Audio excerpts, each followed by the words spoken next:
Hello guys, welcome back to a brand new video. We are here with F2 at Silverstone. We've had a bit of a break. I've been on holiday. It kind of went well. It wasn't great, but we are here for F2. And we've got some other things coming on the channel soon. We've got FC26 content coming, and we'll see how long that's going to last. But nonetheless, we get into practice session, and straight off the bat, you can see how well practice went. We managed to come across the line sideways. We did manage to pass this session objective, which was fine. And then moving on to the other one, I don't know if it was fuel usage, I think, but we managed to do quite well. And then when we got on to our race runs, we dip a tyre into the gravel. We have a little spin at a place you don't really see cars make massive errors. And unfortunately for us, that essentially ruined our session, and we was out for the remainder of it. So we haven't got the best kind of good karma going into this. We've had 2 mistakes.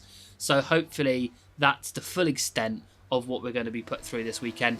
As on our first run, we're going to come through the final corner, avoid that curb with as much volition as possible. And we're going to go up into the top 10, only as high as P6. Our next run was really poor, and this would be our final run as we're going to come through the final corner, given that curb so much space.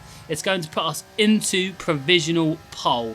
Now that is something we need, and unfortunately the championship antagonist Kimi Antonelli has managed to go one better and put his car on pole. So he is looking to kind of ruin our chances this weekend, especially our home British Grand Prix. As you can see, we still have such a weird little bug when it comes to the lighting. Every single car's basically matte. It looks really moody, and it just doesn't really work properly. I'm not sure what the cause of this is, as it's not just our car, it's every single car, including the safety car. So clearly it's more of a generic bug than anything else. As you can see, we're crawling to the line trying to get a good slot. It's not perfect by any means, but we don't get a penalty of being pushed backwards in our grid box. But we are ready for the 5 lights to go out for this sprint race. We've got Crawford to the right, Bortoletto just ahead, Vishore just a little bit further forward. Miata didn't get off to a good start. That means Bortoletto's going to have to go a little bit wider. We are very hesitant into turn 1. Crawford even more so mid-apex.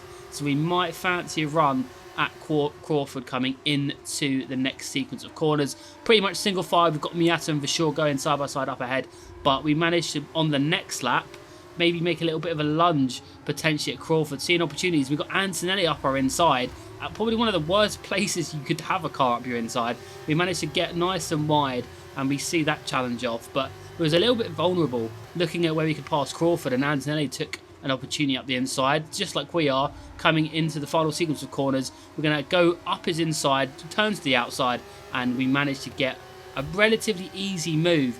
Bortoletto, one of the championship rivals we have for the F1 seat, we're going to sling it up his inside, and we're going to hang him out to dry if given the opportunity. He's still stuck his nose in, showing Bortoletto's racecraft is at an all-time high, even at this point in the season. He's going to try and go the long way round. Now we'll hang him out to dry, and that moves us up one more position into P7. We're just behind Vishore, and this from the off-board, it looks like an insane move. But fair play to Bortoletto keeping his foot in it and managing to keep this fight going all the way through into club. And I tell you what, massive respect to Bortoletto, because a few other drivers, I'm not going to name names, definitely would have made some contact. But Antonelli isn't making any progress, which is good. We come across the line to start, was effectively the penultimate lap. We get the fastest lap as we're going to hunt down these cars ahead. Maybe we can make 1 or 2 moves. Miata might be up for picking.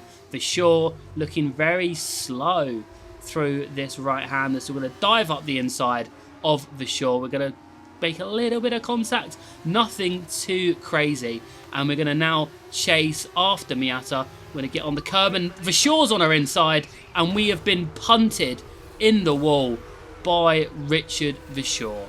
I don't believe this man. It's not the first time we've had contact, and it probably won't be the last. So we go up his inside, but there's not actually much contact there, and he just kind of hangs it around our outside and in our blind spot effectively. And he tries to turn left because he's obviously gone wide on the curb, and then that puts us into the wall. So unfortunately, we're going to have to retire from the sprint race, which means we are going to lose some points, hopefully not too many, to Antonelli. On the podium, we do have Colapinto leading the way, Hajar in P3. So, you know, some of the F1 boys definitely showing their worth here.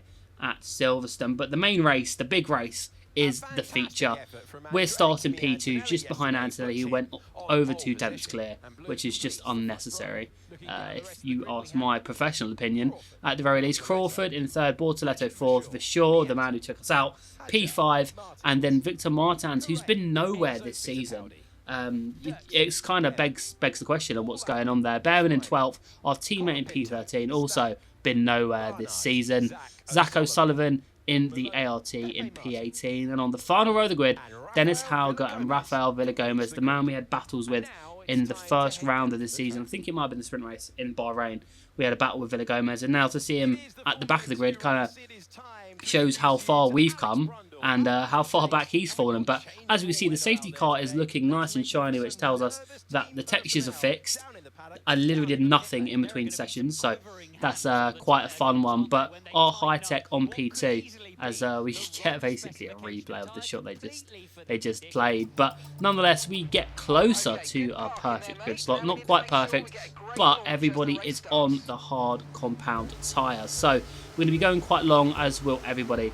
As we wait for the 5 lights to go out, we need a good jump off Antonelli. He looked like he jumped the start there. That was very suspicious from Andrea Kimi Antonelli. We've got the inside for turn 1. We're so close, millimetres away from the tyre of Antonelli. We're going to have the inside line, but he's going to chance it around the outside, which unfortunately for us does turn to the inside. So we're going to have to try and maybe get a little bit creative on the exit here. But Antonelli does hold a position. He holds on to P1, even if briefly we maybe had a nose twitching in front to try and pass him. But nonetheless, Antonelli has been off to an absolute flyer this season. And even on the following lap, you can see the gap he's got out to us. He is absolutely pushing, and he has got some proper speed in him, especially in this feature race. So lap 3, we're going to be chasing him, and we have a really odd moment. We just lose the rear end. We fishtail all the way around.